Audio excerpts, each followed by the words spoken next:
We are just about to head out to go get our Christmas tree, and it feels like we're getting it kind of late this year, but we always do get a real Christmas tree. And one year we got it way too early. I thought I'd tell you guys about it. It was the year our son was born, and he was born on Thanksgiving.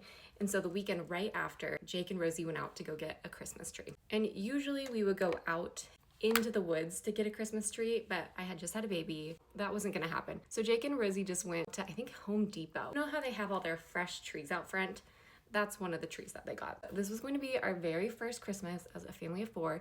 I think we were all feeling very nesting vibes. We wanted to make the house cozy, so we got the tree early. It was so pretty, but I really do think that even when we got it, it was already a little bit old. I'm making excuses for what eventually happens. Ultimately, someone forgot to water the tree. I don't know if it was my job or my husband's job. Just a heads up, if you don't water your trees, they dry out pretty quickly. Our tree pretty much became like as crispy as a potato chip within a couple of weeks. I don't know if it was like going through the emotions of being a dad again, like the anxieties of having a baby in the household, but Jake thought that tree was going to just burst into flames and catch our house on fire. I feel like I don't know the laws of energy that well. Can a tree actually just burst into flames? So to alleviate some of the stress, a week before Christmas, Jake just picked up the tree. I think we took off the decorations at least, and he carried it out to our back porch, and it stayed outside. I think we had paid like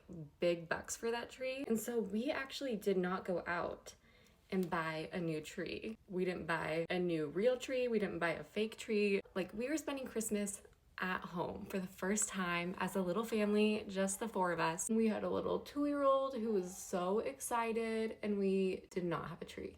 On Christmas Eve, I remember telling Jake, like, we have to have a tree. Like, we can't just not have a tree. So he went outside to our dry tree and he cut off probably the top 4 feet. He nailed into the bottom like a piece of wood so it could stand up.